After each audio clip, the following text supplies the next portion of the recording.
안녕하세요. 오늘 저희와 함께 로켓랩 RKLB에 대해 좀 더 깊이 들어가 보겠습니다. 스티플 증권사의 분석 자료를 중심으로 살펴볼 텐데요.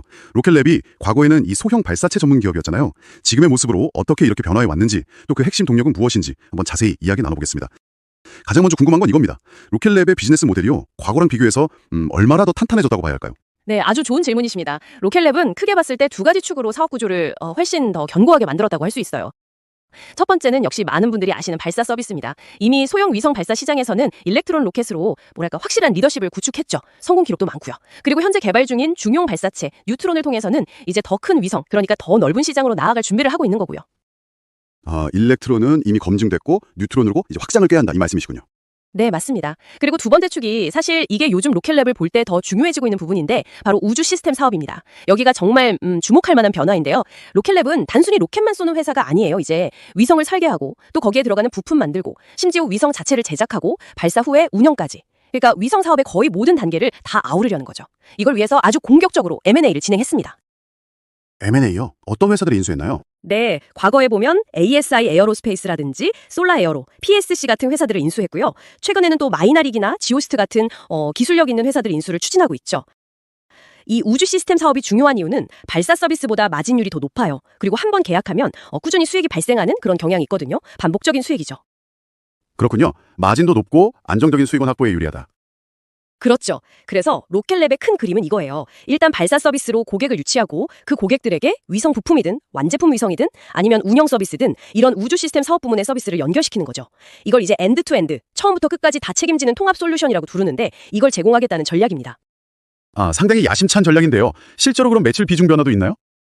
네, 아주 큽니다. 골드만삭스 보고서를 보면 좀 명확하게 나오는데요. 2020년만 해도 발사 서비스 매출 비중이 90%가 넘었어요. 그런데 2023년에는 우주 시스템 매출이 70% 이상을 차지할 정도로 무게중심이 완전히 이동했습니다. 빠르게 성장한 거죠. 와, 정말 드라마틱한 변화네요. 발사 서비스로 문을 열고 결국은 더 부가가치가 높은 우주 시스템 쪽으로 고객을 이끄는 그런 전략이 먹혀들고 있다, 이렇게 봐도 될까요? 네, 정확히 보셨습니다. 그 전략이 현재까지는 잘 작동하고 있다고 평가할 수 있겠습니다. 그렇다면 로켓랩이 공략하는 시장 기회나 주요 고객층은 과거보다 얼마나 더 넓어졌다고 볼 수 있을까요? TAM이라고 하죠. 전체 시장 규모 측면에서요. 네, 시장 기회는 확실히 커졌습니다. 먼저 발사 서비스만 봐도요. 일렉트론 로켓 발사 횟수가 계속 늘고 있어요. 2025년 목표가 연 20회 이상 발사거든요. 스티플 보고서에서는 더 나아가서 2027년에는 연간 38회까지 늘어날 수 있다고 보고 있고요. 연 38회면 거의 열흘에 한 번씩 쏘는 거네요. 대단한데요? 그렇죠. 발사 빈도가 높아지는 거죠. 여기에 더해서 아까 말씀드린 뉴트론 로켓, 이게 이제 2025년 하반기에 첫 시험 발사를 앞두고 있는데 이게 성공적으로 시장에 안착한다면 훨씬 더 큰 위성들, 그러니까 중대형 위성 발사 시장에도 본격적으로 뛰어들게 되는 겁니다. 골드만삭스는 2027년에는 뉴트론도 한 6회 정도 발사할 수 있지 않을까 그렇게 예상하고 있습니다. 일렉트론은 횟수를 늘리고 뉴트론으로 새로 시장을 공략하고, 그럼 우주 시스템 쪽은요? 우주 시스템 사업의 잠재력은 발사 서비스 시장보다 훨씬 큽니다. TAM 자체가 비교가 안 될 정도로 크다고 봐야죠. 왜냐하면 요즘 상업용 통신 위성이나 지구 관측 위성 이런 소형 위성 군집 수요가 정말 폭발적으로 늘고 있거든요. 그리고 또 하나 중요한 동력이 미국 국방부입니다. 국가 안보 차원에서 우주 역량 강화에 엄청나게 투자하고 있거든요. 로켓랩에게는 큰 기회죠. 국방 분야 수요가 크군요. 아까 말씀하신 M&A도 이런 국방 쪽이랑 관련이 있을까요? 마이나릭이나 지오스트 같은 경우요? 네, 아주 밀접한 관련이 있습니다. 마이나릭은 위성 간 레이저 통신 기술을 가지고 있고요. 지오스트는 고성능 카메라 같은 광학, 적외선 탑재체 전문 기업이에요. 이런 기술들이 바로 국방이나 안보 분야에서 요구하는 고사양 기술들이거든요. 그래서 이 인수들이 성공적으로 마무리되면 로켓랩이 직접 이런 고부가가치 부품이나 시스템을 공급할 수 있게 되는 거죠. 예를 들면 미 국방우주국 SDA라고 하죠. 여기서 추진하는 차세대 위성 감시망 구축 사업 같은 게 있는데 이게 위성수가 54개가 넘는 대규모 프로젝트거든요. 이런 사업에 참여할 기회가 훨씬 커지는 겁니다. 잠재적으로 골든돔 프로그램 같은 것도 있고요. 와, M&A를 통해서 단순히 몸집만 불리는 게 아니라 확실히 더 높은 가치를 창출할 수 있는 시장으로 진입하려는 거군요. 맞습니다. 전략적인 M&A라고 볼 수 있죠. 그럼 경쟁 환경은 좀 어떤가요? 아무래도 이 분야는 스페이스X라는 거대한 존재가 있잖아요. 경쟁 우위는 여전히 로켓랩에게 있다고 보시는지. 네, 주요 경쟁자는 여전히 그리고 앞으로도 스페이스X일 겁니다. 특히 로켓랩이 뉴트론을 성공시켜서 중형 발사체 시장에 본격적으로 뛰어들면 경쟁은 더 치열해지겠죠. 하지만 로켓랩만의 강점, 차별점은 분명히 있습니다. 어떤 점들이 있을까요? 우선 소형 위성 전용 발사 시장에서의 압도적인 실적과 신뢰도, 이건 일렉트론 로켓이 이미 증명했죠. 수십 번의 성공적인 발사 기록이 있으니까요. 그리고 계속 강조하게 되는데 이 수직 통합 역량입니다. 위성 부품부터 제작, 발사, 운영까지 다 해줄 수 있다는 거. 이게 고객 입장에서는 굉장히 매력적일 수 있거든요. 원스톱 솔루션이니까요. 확실히 편리하겠네요. 네. 그리고 또 하나는 발사 이정의 유연성입니다. 스페이스X 같은 경우는 대형 로켓에 여러 위성을 같이 싣고 가는 라이드쉐어 방식이 주력인데 로켓랩은 일렉트론으로 특정 고객만을 위한 전용 발사를 자주 해주니까 고객이 원하는 시점에 더 맞추기 용이한 측면이 있죠. 이게 소형 위성 고객들에게는 중요한 요소가 될 수 있습니다. 신뢰성, 수직 통합, 유연성. 이 세 가지가 로켓랩의 핵심 경쟁 우위다. 이렇게 정리할 수 있겠네요. 네, 그렇게 볼 수 있겠습니다. 그렇군요. 자, 그럼 이제 투자자분들이 가장 궁금해하실 만한 부분, 바로 재무 성과 이야기를 해보죠. 최근 수익성이나 성장성은 어떤 흐름인가요? 네, 스티펠이 2025년 8월에 내놓은 보고서를 기준으로 보면요. 직전 분기, 그러니까 2025년 2분기 실적은 상당히 긍정적이었습니다. 매출과 조정 이비다 모두 시장 예상치를 상회했어요. 2025년 2분기 실적이 매출 1억 4,450만 달러로 예상치를 넘었고요. 조정 이비다게, 이러니까 이자, 세금, 감가상각 빼기 전 영업이익도 예상보다 좋았습니다. 다만 주당 순손실 EPS는 마이너스 0.13달러로 아직 적자 상태이긴 합니다. 세부적으로 보면 발사 서비스 쪽은 일렉트론 수요가 여전히 견조했고 우주 시스템 사업은 아까 말씀드린 SDA 같은 주요 국방 프로그램들이 속도를 내면서 성장을 이끌었습니다. 특히 좀 주목할 만한 부분이 수익성 개선인데요. 비갭깁 기준 매출 총 이익률이라고 일회성 요인을 제외하고 실제 사업 운영으로 얼마나 이익을 남기는지 보여주는 지표가 있는데 이게 36.9%까지 올라갔습니다. 36.9%면 꽤 높은 수준 아닌가요? 네, 상당히 개선된 겁니다. 전 분기 대비해서도 3.5%포인트 올랐고 전년 동기 대비해서는 무려 6.28%포인트나 상승했어요.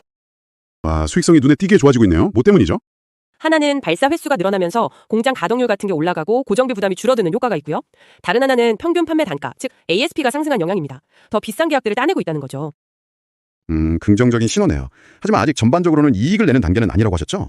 네, 맞습니다. 현재는 뉴트론 개발이라든지 또 전략적인 M&A에 계속해서 대규모 투자가 이루어지고 있기 때문에 현금 흐름 측면에서는 아직 소모가 큰 상태입니다. 그래서 순회 기준으로는 적자죠. 하지만 중요한 건 추세인데 스티펠이나 골드만삭스 같은 기관들은 대체 2026년 정도에는 조정 EPSO 기준으로 흑자 전환이 가능할 것으로 보고 있습니다. 2026년 흑자 전환 예상이라 그럼 이런 분석들을 종합해서 스티펠은 당시 로켓랩의 가치를 얼마로 평가했나요? 네, 스티펠은 2025년 8월 8일자 보고서에서 로켓랩의 목표 주가를 $55로 제시했습니다. 55달러요. 당시 주가랑 비교하면 어땠나요? 그 당시 주가 대비해서는 상당히 높은 수준의 상승 여력이 있다고 본 거죠. 꽤 공격적인 목표가였습니다. 그 목표 주가의 근거는 뭐였을까요? 어떤 기준으로 산정한 건가요? 이 가격은 2027년 예상 매출액 약 9억 2,700만 달러 정도에다가 기업 가치 대비 매출 배수, 그러니까 EV 레베뉴 배수 추정치인 21.9배를 적용해서 나온 값입니다. 2027년 EV 레베뉴 21.9배. 상당히 높은 밸류에이션인데요. 미래 성장성을 아주 크게 보고 있다는 뜻이겠죠?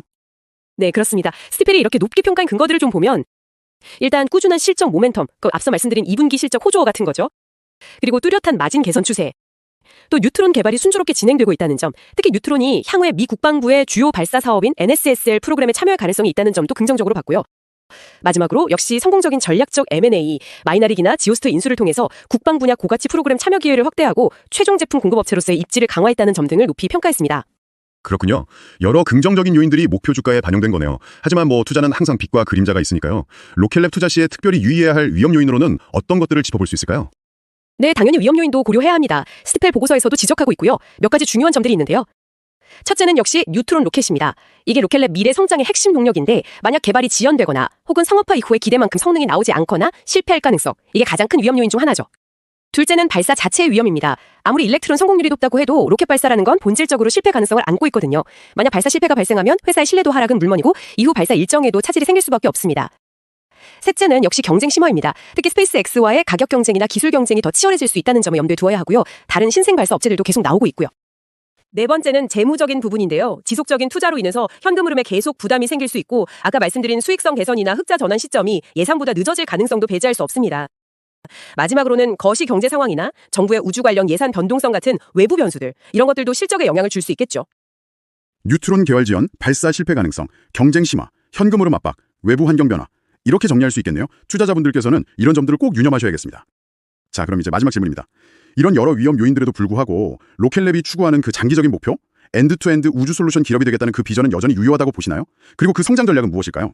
네, 맞습니다. 네, 저는 그 장기 목표와 전략의 방향성 자체는 여전히 유효하다고 봅니다. 로켓랩의 최종 목표는 변함없이 위성 부품 제작부터 시작해서 설계, 제조, 발사, 그리고 발사 후의 데이터 분석 및 활용까지 우주 산업의 전체 가치 사슬을 아우르는 그런 기업이 되는 겁니다. 이를 통해서 궁극적으로는 약 3,200억 달러 규모로 추산되는 거대한 우주 애플리케이션 시장에 진출하겠다는 거죠. 3,200억 달러요? 구체적으로 어떤 시장을 말하는 건가요? 크게 보면 세 가지 정도로 나눌 수 있는데요. 첫째는 위성 인터넷 같은 우주 연결성 시장, 통신 인프라가 부족한 지역에 서비스를 제공하는 거죠. 둘째는 위성 데이터를 활용한 지구 관측 시장, 기후변화 감시나 재난 예측, 농업 등 활용될 수 있고요. 셋째는 우주 관광이나 자원 탐사 같은 기타 서비스 시장입니다. 로켓랩이 최근에 인수를 추진하는 마이나릭, 레이저 통신, 이나 지오스트, 관측 장비 같은 회사들이 바로 이런 우주 애플리케이션 시장 진출을 위한 중요한 발판이 되는 거죠. 알겠습니다. 단순히 로켓을 쏘는 걸 넘어서 우주를 활용한 다양한 서비스 시장까지 내다보는 큰 그림이군요. 네, 오늘은 스티펠 증권사의 분석을 중심으로 로켓랩이 과거 소형 발사 리더에서 어떻게 종합 우주 기업으로 변모하고 있는지 그 과정과 전략 그리고 기회와 위험 요인까지 심층적으로 살펴봤습니다. 요약하자면 로켓랩은 검증된 일렉트론 발사 실적을 발판 삼아서 M&A를 통해 위성 설계, 부품, 운용까지 아우르는 우주 시스템 역량을 공격적으로 강화하고 있고요. 동시에 뉴트론이라는 새로운 중형 발사체 개발을 통해 더 큰 시장으로의 확장을 준비하면서 궁극적으로는 엔드-투-엔드 우주 솔루션 제공자로 나아가고 있다. 이렇게 정리할 수 있겠습니다. 물론 최근 실적 개선이나 성공적인 M&A는 긍정적인 신호지만 뉴트론 개발 성공 여부나 스페이스X 등과의 치열한 경쟁 심화는 앞으로 계속 지켜봐야 할 과제인 것 같고요. 시간이 조금 흐른 지금 투자자 여러분께서는 이 전망에 대해 어떻게 생각하시나요? 로켓랩이 과연 스페이스X와 같은 거인들과의 경쟁 속에서도 혁신성을 유지하며 꾸준히 성장해 나갈 수 있을지 아니면 그저 또 다른 우주 기업 중 하나로 남게 될지 한번 각자의 관점에서 생각해보시면 흥미로울 것 같습니다. 오늘 다룬 내용 외에도 더 자세한 분석 내용이나 최신 정보가 궁금하시다면 저희 유튜브 채널과 블로그를 구독해주시면 감사하겠습니다.